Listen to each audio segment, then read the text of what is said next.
Alright guys, so today I'm going to jump right into this and show you how to remove a plant from Fluval Stratum to soil or the next substrate you're planning to use. In my case, it is a soil-free chunky mix like this. So I'm going to put my plant into this planter, aka this cute cup, mug, glass, whatever, from a bar. I love these types of mugs, and I'm actually going to turn my favorite mug into a planter for this plant. So we're going to do that, and I'm going to show you how to do that so that you kind of understand the process of removing a plant from something it is used to and transplanting it into something it's not used to.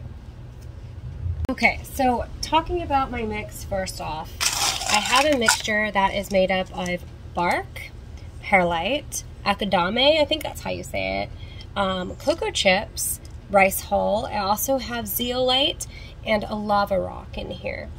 So I like to combine these rocks. I also use a calcite, I think it's called. Forget the name. I think that's kind of what it is. It's a calcium-based lava rock.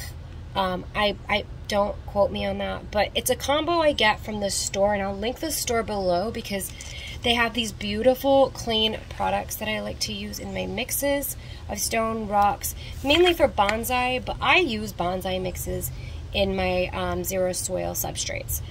So here it is. It's beautiful. I'm going to use this. So I'm first going to line up my planter where I think the roots are going to sit. But I don't think it has that vast of a root system yet, so I don't need to keep it pretty low. So we're going to keep it like this. Now the next step I'm going to do is get my myco ready. This is the mycorrhizal inoculants that I use.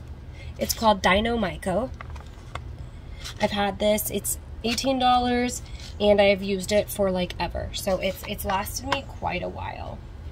Alright, now this is kind of a messier part, so I'm just gonna carefully see if it'll wiggle out. And you don't want to pull on the roots too much because it'll rip those roots, and obviously that's not something you want. So my mom did grow this plant for me from her mom plant, so it's special to me. So I'm going to give it a special place to live. Alright, and then I'm going to put that Fluval back in that container, and I don't want Fluval in here. Fluval is a very absorbent lava rock, if you will, that breaks down very easily, and it can create mush. So you don't really want to have Fluval long term in any sort of planter you're planning to use. You want it just for the growing process. This is my opinion. I know a lot of people grow it in there, but I don't really like that, and that's not really how I like to use Fluval in general. But anyways, so you can see this has beautiful roots. They are water-based roots, so they're going to be very tough to acclimate, so you want to be careful with that process of acclimating it into your substrate. So I'm just going to set him lightly, kind of like this, where I think the top is going to be. And I'm going to take my little myco inoculants, and I'm just going to sprinkle them inside here. That will also create a really nice beneficial, not bacteria, I think it does create really beneficial bacteria for your plant, as well as like fungi, etc. So your best plan for that, oh, I like broke my nail, would be to read on the product itself and just kind of, I guess, educate yourself on the product you're using so that you know the specifics. So then I will just lift this. I don't want my hand to really cover it, but we're just gonna fill around it carefully. I'm gonna let balance while and now you want it to fill just above the corm. You don't want to do too much of the base stem, because if you cover the base stem too much, your stem is going to rot, and obviously if it rots, it's going to die. So you want to just get it enough to where it's stable, and that's where I use kind of the smaller bits that I have in my mixes, is to fill in smaller gaps. And obviously this is a very little plant going into a really big container. So watering a plant like this in a bigger container, you need to be very careful of not overwatering. A little goes a freaking long way, and I mean that, okay? Especially with these types of substrates that absorb moisture and hold moisture for quite a bit. You don't need to really water a lot. Now, my cocoa chips were just washed, so they are damp. So I really don't need to water this. But I'm going to show you how to water this anyways. So he's so cute, and I will wait till he really grows those roots that I'm looking for before doing anything crazy. And maybe I'll add another plant in here or do something else. I don't know. Or put him somewhere else and put a different plant in here because I love this planter.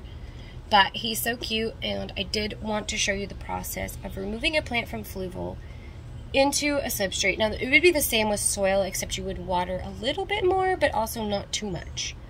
So let me break this, and then I'll show you the watering process. Now, of course, I am using a zero drainage system, so it's going to be different than if you were using a drainage system with obviously drain holes, right?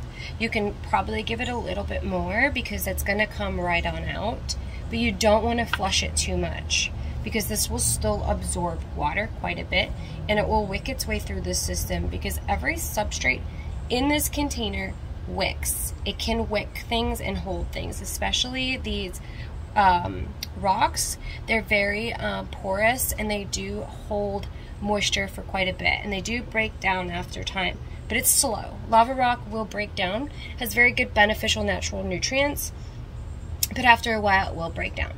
And this is my favorite mix that I work with, and I will be listing it actually today. I put together a whole healthy combo that hasn't been infected with any of my plants or my usage. It's just put aside for customers only.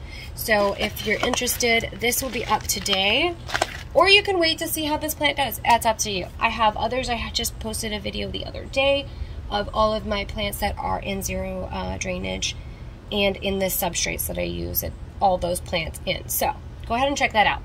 But you want to water with Super Thrive. Why?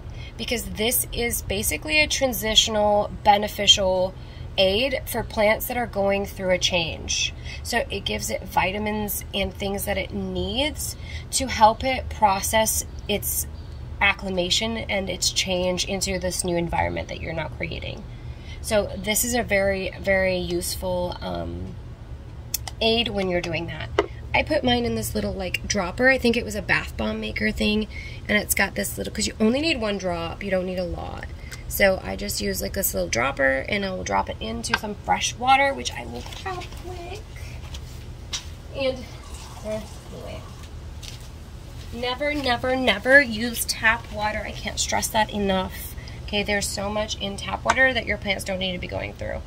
Now I know it's fine if you do, but I don't ever. So I'll just give it 2 drops. I mean, it doesn't need a lot. It does not need a lot of this.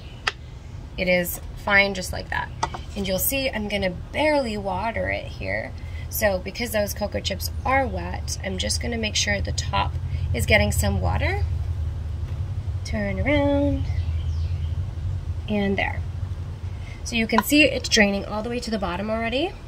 And it's gonna sit on this bottom, and it's gonna wick its way through. And it will also get all of these rocks damp. If not, you know that you've put water right by those roots right at the beginning.